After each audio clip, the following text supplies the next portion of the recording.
नमस्कार दोस्तों, मैं विजय तिवारी। स्वागत है आपका हमारे YouTube channel the book society में, जहां हम आज की क्लास में सब्जेक्ट कोड BHIC 132 के चैप्टर नंबर 1 के भाग 2 पर चर्चा करेंगे।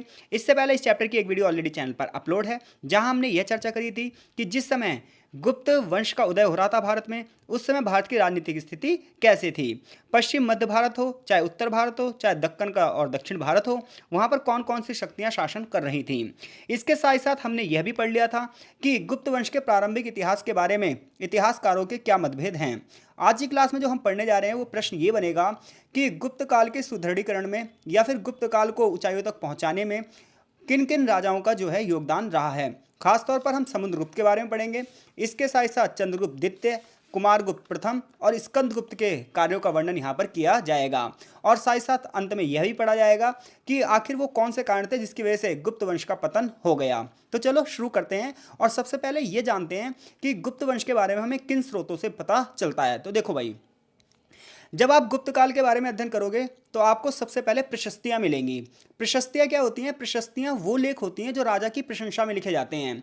प्रशस्तियां वे लेख कह होते हैं जो लेख राजा की प्रशंसा में लिखे जाते हैं। जैसे कि समुद्रगुप्त का ना एक राजकवि था। समुद्रगुप्त के राजकवि का नाम था समुद्रगुप्त के राजकवि का नाम था हरिशेन। तो जो ये हरिशेन बंदा था ना, इसने समुद्रगुप्त की प्रशंसा में एक प्रशस्ति की रचना करी जिसे हम प्रयाग प्रशस्ति के नाम से जानते हैं। तो प्रयाग प्रशस्ति में इसने चंद्रगुप्त माफ कीजिएगा समुद्रगुप्त के बारे में विस्तृत रूप से वर्णन किया है और उसको देवतुल्य बताया, यानी कि देवता के बराबर बताया है। इसके साथ साथ बहुत सारे सिक्के गुप्त काल के राजाओं ने जो है जारी किए थे, जिसमें से शुद्ध स्वर्ण के सिक्के थे। तो जो ये शुद्ध सोने के सिक्के थे, इन सिक्कों से भी हमें क्या है, गुप्त राजाओं के बारे में पता चलता है। यानी कि गुप्त राजाओं के बारे में सबसे पहले किस चीज़ से पता चलता है आपको? प्रशस्तियों से। जैसे कि प्रयाग प्रशस्ति है जिसकी रचना किसने करी है? समुद्रगुप्त के राजकवि हरिशेन ने, जिसमें समुद्रगुप्त के कार्यों का वर्णन किया गया है, उसकी विजयों का वर्णन किया गया है, किस तरीके से उसने दूसरे राजाओं को हराया इसका वर्णन किया गया है, उसे देवता के बराबर बताया गया है। इसके साथ साथ फिर दूसरी चीज़ क्या है जिससे आपको गुप्त काल के बारे में पता चल रहा है? सिक्कों से पता चल रहा है। और तीसरी चीज़ है जिससे आपको पता चल रहा है अभिलेखों से। तो बहुत सारे अभिलेख उत्कीर्णित करवाए गए थे और विभिन्न विभिन्न क्षेत्रों में वो अभिलेख मिले हैं जिनसे हमें गुप्त काल के राजाओं के बारे में पता चलता है। तो यहाँ पर इस पैराग्राफ में हमें सबसे पहले यही बताया जाएगा कि जो प्रयागराज है, जिसे बीच में इलाहाबाद के नाम से भी जाना जाता था, अब वर्तमान में फिर से प्रयागराज के नाम से जाना जाता है। तो प्रयागराज में एक ना अभिलेख मिला है और इस अभिलेख की बात करें तो इसका संबंध राजा अशोक से भी था। और इस अभिलेख को पढ़ने के बाद इतिहासकारों को यह पता चलता है कि समुद्रगुप्त सिंहासन पर कब बैठा और समुद्रगुप्त ने किस प्रकार से अन्य राजाओं को हराया। और ये सारी चीज़ें जो लिखी गई हैं, लिखी कहाँ से गई हैं? ये उसी प्रशस्ति से लिखी गई हैं जिस प्रशस्ति को किसने लिखा था? हरिशेन ने। तो इसके बाद हमें यह भी पता चलता है कि जो ये समुद्रगुप्त था, इसको उत्तराधिकार इसके पिता से मिला था। और समुद्रगुप्त के पिता का नाम मैंने आपको लास्ट लेक्चर में बताया था, चंद्रगुप्त प्रथम। तो यहाँ पर यह बताया गया है कि इस अभिलेख में कुछ इस प्रकार से बहुत ही इमोशनली वर्ड्स में लिखा गया है कि महाराजा अधिराज चंद्रगुप्त प्रथम समुद्रगुप्त को अपना उत्तराधिकारी घोषित कर रहे हैं, जिसकी वजह से सभी दरबारी जो हैं वो बहुत खुश हैं कि हमारा राजा कैसा हो? समुद्रगुप्त जैसा हो।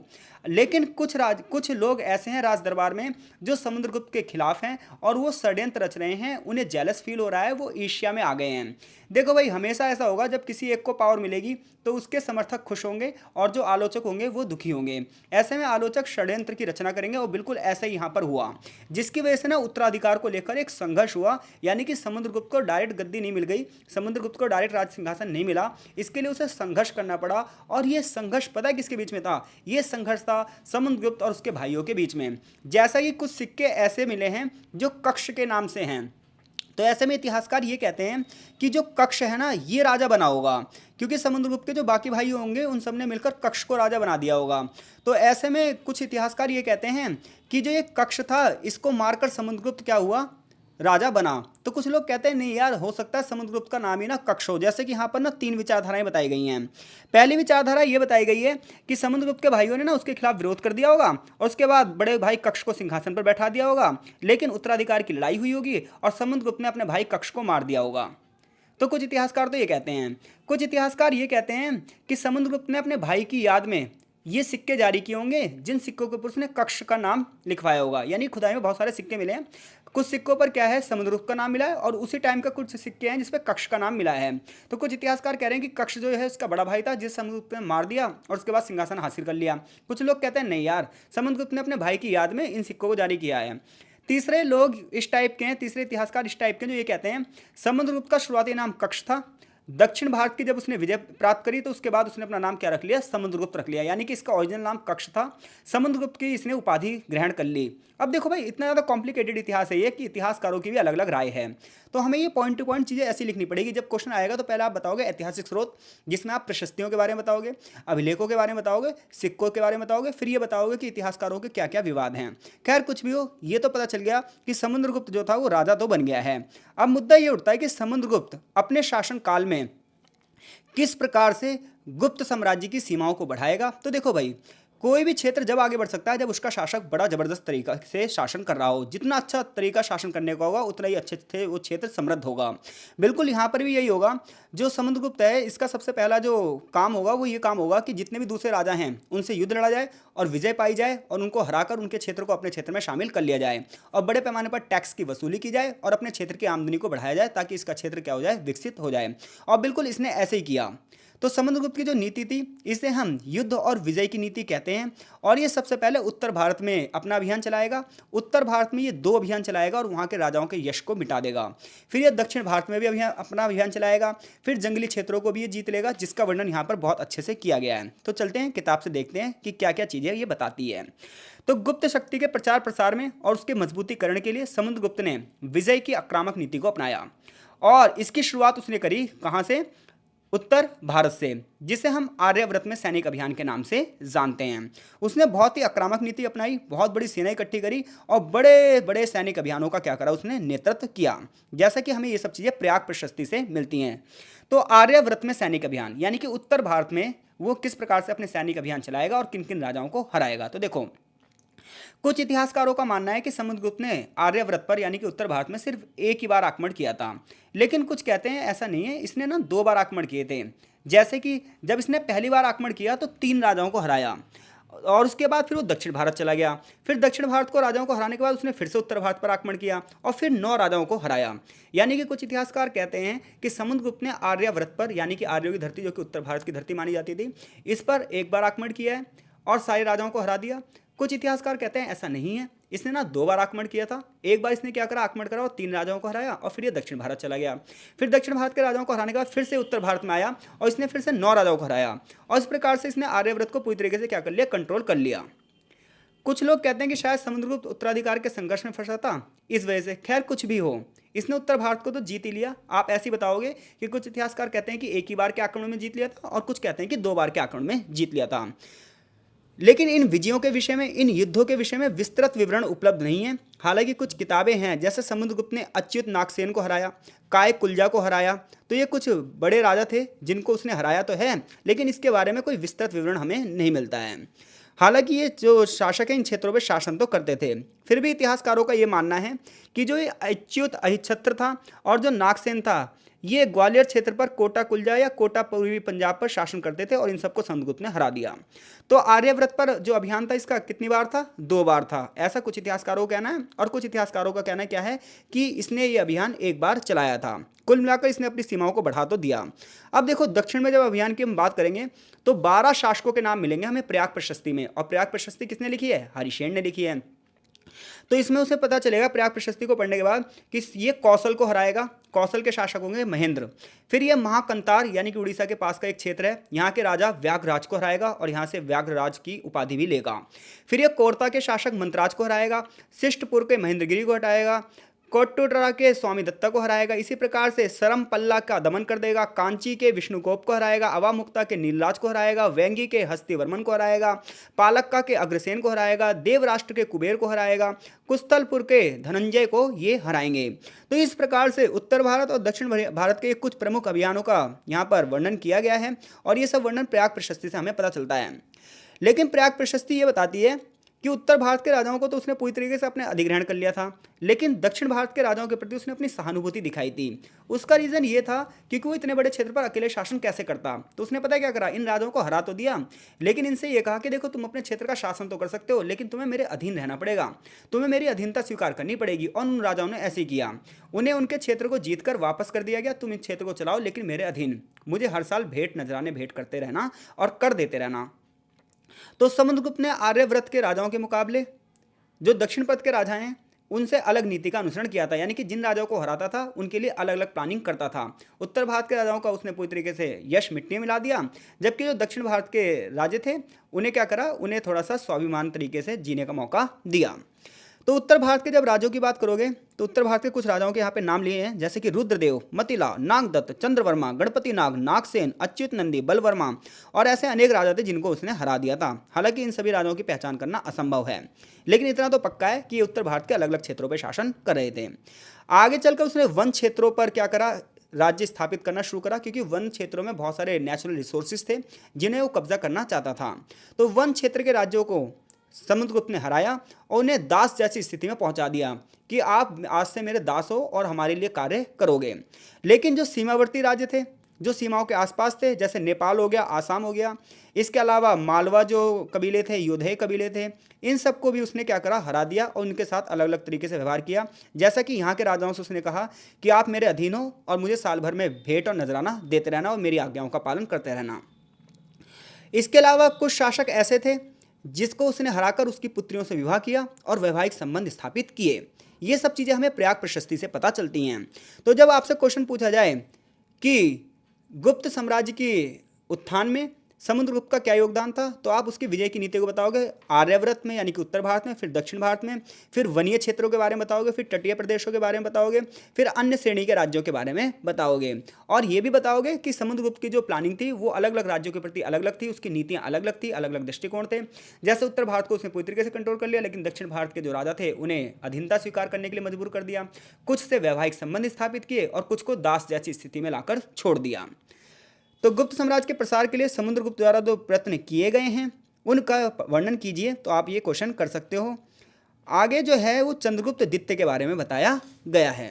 तो देखो भाई, जब आप चंद्रगुप्त द्वितीय की बात करोगे तो ये माना जाता है जो चंद्रगुप्त द्वितीय था ये समुद्रगुप्त के बाद उसके सबसे बड़े पुत्र के रूप में माना जाता है। हालांकि इतिहासकार इसके बारे में भी बिल्कुल श्योर नहीं है, उनको इसके बारे में अलग अलग राय है। तो चंद्रगुप्त द्वितीय की जब आप बात करोगे तो चंद्रगुप्त द्वितीय 376 से लेकर लगभग 415 ईस्वी तक शासन करेगा। तो कुछ अभिलेख ये बताते हैं कि समुद्रगुप्त का उत्तराधिकारी कौन था, चंद्रगुप्त द्वितीय था। लेकिन कुछ साहित्यिक स्रोत और तांबे के सिक्कों के आधार पर यह कहा जाता है कि समुद्रगुप्त का उत्तराधिकारी रामगुप्त था, यानी कि समुद्रगुप्त के बाद दो लोग शासन की दावेदारी करते हैं, एक है चंद्रगुप्त द्वितीय नाम और एक का नाम है रामगुप्त।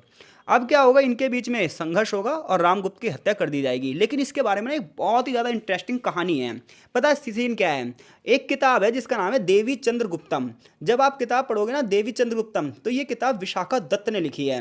तो विशाखा दत्त अपने नाटक देवी चंद्रगुप्तम में ये लिखते हैं कि पता है क्या हुआ, समुद्रगुप्त के बाद ना राजा तो बनना था किसको, रामगुप्त को, क्योंकि रामगुप्त बड़ा भाई था चंद्रगुप्त द्वितीय का। लेकिन रामगुप्त के टाइम पीरियड पर ना उसके ऊपर एक हमला होगा भारी।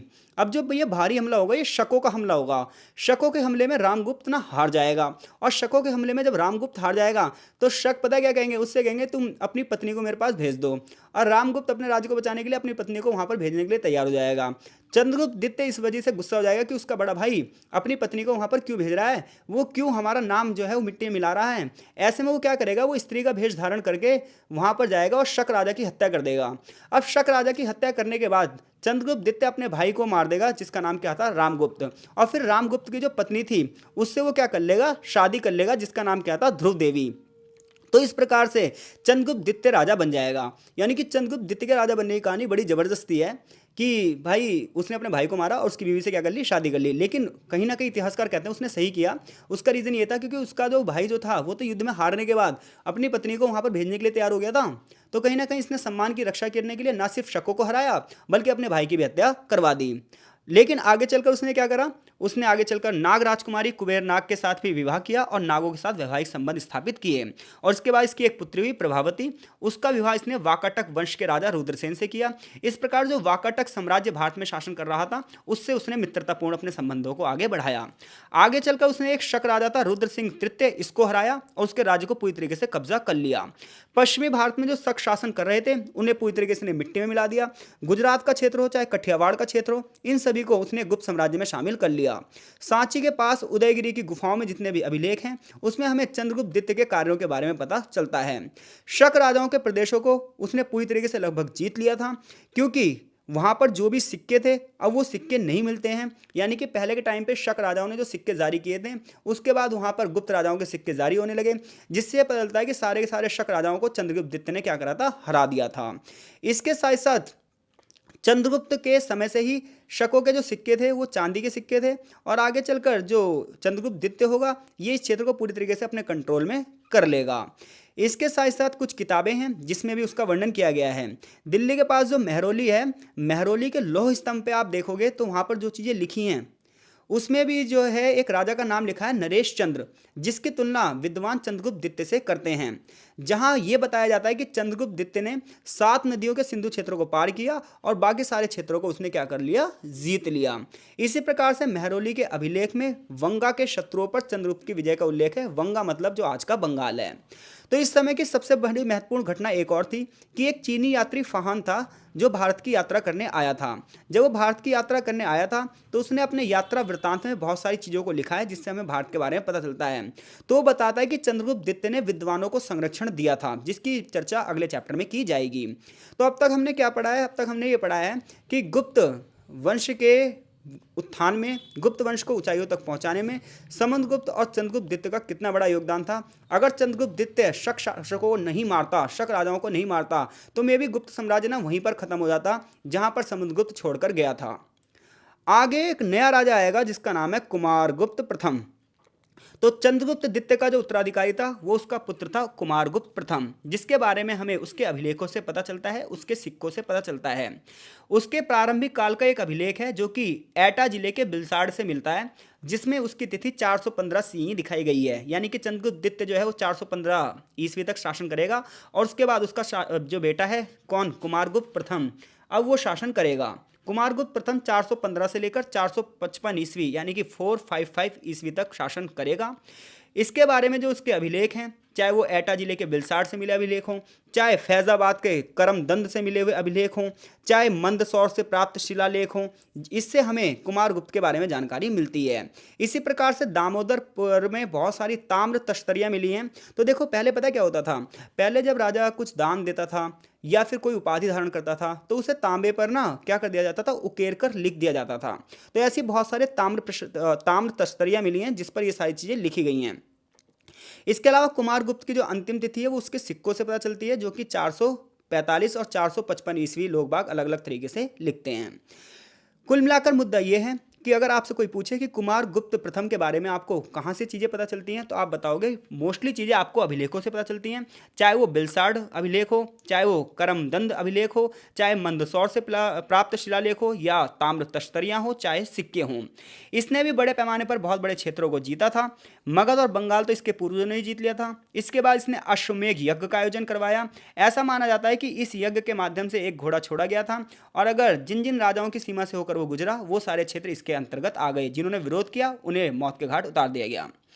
उसके शासन के अंतिम वर्षों की बहुत ज़्यादा तगड़ी घटना थी। वो घटना ये थी कि विदेशी आक्रमण होने लगे थे। यानी कि कुमारगुप्त प्रथम जब शासन कर रहा था तो भारत पे विदेशी आक्रमण हो रहे थे और आगे चलकर उसका पुत्र जो है स्कंदगुप्त वो इन आक्रमणों से अपने देश को बचाएगा। हालांकि आगे चलकर ये आक्रमण बहुत तेज गति से हो जाएंगे जिसकी वजह से शायद गुप्त साम्राज्य का पतन होगा। तो कुमारगुप्त प्रथम के बाद जो राजा आता है वो राजा कौन आता है, स्कंदगुप्त। कौन आता है भाई, स्कंदगुप्त। तो स्कंदगुप्त जो है ये कुमारगुप्त का उत्तराधिकारी बनेगा और जो जो हुड़ आक्रमण भारत में कर रहे होंगे इन हुड़ों के आक्रमण को ये क्या कर देगा, पीछे रोक देगा।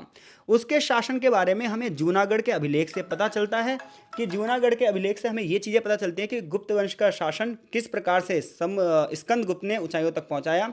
लेकिन उसके बाद कोई भी ऐसा शासक नहीं हुआ कि जो गुप्त वंश को और ऊंचाइयों पर पहुंचा पाता। तो जब आप स्कंदगुप्त का अध्ययन करोगे तो स्कंदगुप्त कुमारगुप्त का उत्तराधिकारी था। वो गुप्त वंश का अंतिम शक्तिशाली शासक था। उसके बाद के जो शासक थे वो उतने ज़्यादा शक्तिशाली नहीं थे। अपनी स्थिति को मजबूत करने के लिए उसने पुष्यमित्र के साथ संघर्ष करना पड़ा, जो कि उस समय उत्तर पश्चिम की सीमाओं के पार हुड़ों के आक्रमण का सामना कर रहा था। इसके बाद स्कंदगुप्त ने हुड़ों के आक्रमण को पीछे ढकेल दिया और हालांकि युद्ध में वो जीता तो, लेकिन युद्ध की वजह से उसकी जो इकोनॉमी थी वो बुरी तरीके से प्रभावित हो गई। जो पहले शुद्ध सोने के सिक्के जारी किए जा रहे थे उन सिक्कों में अब क्या हो गई, कमी हो गई। अब जो सिक्के थे उसमें सोने की मात्रा कम थी। हालांकि सिक्कों का वजन तो ज़्यादा था, लेकिन उसमें जो सोने की मिलावट थी वो कम थी। जबकि उससे पहले के जो सिक्के थे वो भारी सोने के सिक्के थे। उसका रीज़न ये था क्योंकि युद्ध में बड़े पैमाने पर अर्थव्यवस्था डामाडोल हो गई थी और एक बहुत बड़ी धन की मात्रा जो है युद्ध पे खर्च कर दी गई थी, जो कि उसके सिक्कों को देखकर पता चलता है। इसके अलावा गुप्त वंश का ये अंतिम शासक था जो चांदी के सिक्कों को भी जारी करेगा। जूनागढ़ के अभिलेख से उसके कार्यों के बारे में पता चलता है कि उसने एक सुदर्शन झील का भी निर्माण करवाया था, इसकी मरम्मत फिर से करवाई थी। स्कंदगुप्त के बाद के जो गुप्त शासक हैं वो कोई भी तगड़े शासक नहीं थे। उन्हें स्कंदगुप्त के बाद उत्तराधिकारियों को लेकर संघर्ष होने पड़ा, जिसकी वजह से जो रियासतें थी ये छोटे छोटे भागों में बंट गईं। हालांकि स्कंदगुप्त के बाद कुछ उत्तराधिकारियों के बारे में बताया गया, जैसे बुद्धगुप्त, वैन्यगुप्त, भानुगुप्त, नरसिंहगुप्त, बालादित्य, कुमारगुप्त, दित्य, विष्णुगुप्त, लेकिन ये सब सही से शासन नहीं कर पाएंगे। कुल मिलाकर आगे चलकर गुप्त साम्राज्य का पतन हो जाएगा, जिसके बारे में इतिहासकारों ने अलग अलग तर्क दिए हैं। तो अगर क्वेश्चन आता है कि गुप्त साम्राज्य के विघटन के कारण बताओ, तो गुप्त साम्राज्य के विघटन के कारण है, पहला है हुड़ों का आक्रमण, कि कुमारगुप्त प्रथम के शासनकाल से ही उत्तर पश्चिम की सीमाओं पर हुड़ों का आक्रमण होने लगा। हुड़ जो थे ये मध्य एशिया के एक कबीलाई लोग थे, जो कि आगे चलकर बड़ी मात्रा में अन्य क्षेत्रों को जीतते जाएंगे और भारत के कई क्षेत्रों को वो क्या करेंगे, जीतेंगे। तो जब स्कंदगुप्त के बाद कोई बड़ा राजा नहीं होगा तो इन हुड़ों के आक्रमण जो है वो बहुत तेज गति से बढ़ने लग जाएंगे। परिणामतः ये होगा कि गुप्त साम्राज्य की जो उत्तर पश्चिम की सीमाएं हैं, दक्षिण क्षेत्रों की सीमाएं हैं, ये सारी सारी जो हुण हैं छीन लेंगे। इसके अलावा गुप्त साम्राज्य के पतन के दूसरे कारण जो है वो प्रशासनिक कमजोरियां हैं। उसका रीज़न ये था कि जिस प्रकार से इन्होंने राजाओं को हराया तो उनके क्षेत्रों को इन्होंने पूरी तरीके से क्या करा, अपने क्षेत्र में शामिल नहीं किया। जैसा कि हमने पढ़ा था क्या कि समुद्रगुप्त ने राजा को हराया, फिर कह दिया कि जा भाई तू अपने क्षेत्र में शासन कर ले, बस मेरी बात मानता रही हो। लेकिन पता है क्या है, जब एक बड़ा राजा मर जाता है, बड़े राजा की मृत्यु हो जाती है, तो ये जो छोटे छोटे सपोले होते हैं ना, ये वापस से फिर से उठ जाते हैं और ये फिर से अपनी स्वतंत्र रियासत घोषित कर देते हैं। इसलिए ये माना गया है कि युद्ध में विजय प्राप्त करने के बाद सामने वाले को बिल्कुल पूरी तरीके से क्या कर देना चाहिए, खत्म। तो ये इसकी प्रशासनिक कमजोरियां थी जो इन्होंने दूसरे राजाओं को अपने अधीन रखा। और आगे चलकर जब गुप्त प्रशासन कमजोर हुआ तो इन लोगों ने अपने सिर उठा दिए और अपने आप को स्वतंत्र रियासत घोषित कर दी। तो अगर आप गुप्त साम्राज्य के विघटन के कारण पढ़ोगे तो गुप्त साम्राज्य के विघटन के कारण सबसे पहले आप क्या पढ़ोगे, हुड़ों के आक्रमण, कि हुड़ों के आक्रमण के कारण जो है, जो कि कुमारगुप्त प्रथम के टाइम से शुरू हो गए थे, स्कंदगुप्त के टाइम पे बहुत ज़्यादा बढ़ गए थे। स्कंदगुप्त के बाद कोई बड़ा राजा नहीं हुआ, जिसकी वजह से इनका क्षेत्र का पतन हो गया। प्रशासनिक कमजोरियों में आप बताओगे इन्होंने कठोर तरीके से नियंत्रण नहीं करा, लगातार सामंती विद्रोह होते रहते थे, जिसकी वजह से बड़े पैमाने पर युद्ध में खर्चा होता गया। और तीसरा सबसे बड़ा कारण था आर्थिक समृद्धि में कमी आ गई। आर्थिक स्थिति धीरे धीरे इसकी क्या हो गई, कमजोर होने लगी। और जब किसी क्षेत्र की अर्थव्यवस्था डामाडोल होती है तो राजनीतिक व्यवस्था अपने आप क्या हो जाती है, कमजोर हो जाती है। उसका रीजन ये था कि गुप्त राजाओं ने बहुत सारी भूमि को दान में दे दिया। ऐसे में उस भूमि से जो इन्हें टैक्स मिलता वो टैक्स इन्हें नहीं मिल पाया और वो टैक्स जिन लोगों को इन्होंने दान में दी थी भूमि उनको मिलने लगा। बहुत सारी भूमि ब्राह्मणों को दान में दी गई थी, बहुत सारी भूमि अधिकारियों को दान में दी गई थी। ऐसे में जो उस क्षेत्र से राजस्व मिलता था, उस क्षेत्र से जो कर मिलता था वो इन लोगों को मिलने लगा। इनकी स्थिति तो मजबूत होने लगी और गुप्त काल का जो खजाना था, गुप्त वंश का जो खजाना था वो धीरे धीरे खाली होने लगा। परिणाम तक गुप्त साम्राज्य क्या हो गया, विकसित हो गया और भारत में जो है एक तरीके से राजनीतिक अस्थिरता हो गई, राजनीतिक शून्यता हो गई। कोई भी एक बड़ी राजनीतिक शक्ति नहीं थी जो भारत के एकीकरण को कर पाती। अंततः गुप्त काल के बाद जो है भारत का बहुत ज़्यादा लॉस हुआ है। एक तरीके से भारत की जो सांस्कृतिक विविधता है उसको कहीं ना कहीं कमजोरी आई है, जो कि आप चैप्टर नंबर 2 में पढ़ोगे, क्योंकि चैप्टर नंबर 2 हमें गुप्त साम्राज्य की अर्थव्यवस्था, समाज, संस्कृति और राजनीतिक व्यवस्था के बारे में विस्तार से अध्ययन करवाएगा। यहाँ पर सिर्फ और सिर्फ हमने राजाओं के योगदान को पढ़ा है। तो मिलते हैं आपसे नेक्स्ट चैप्टर में, तब तक के लिए आपका बहुत बहुत धन्यवाद। आशा है चीज़ें आपको समझ में आ रही होंगी। वीडियो को देखो, लाइक जरूर करो और चैनल को सब्सक्राइब जरूर करो। मिलते हैं आपसे चैप्टर नंबर 2 में, तब तक के लिए आपका बहुत बहुत धन्यवाद।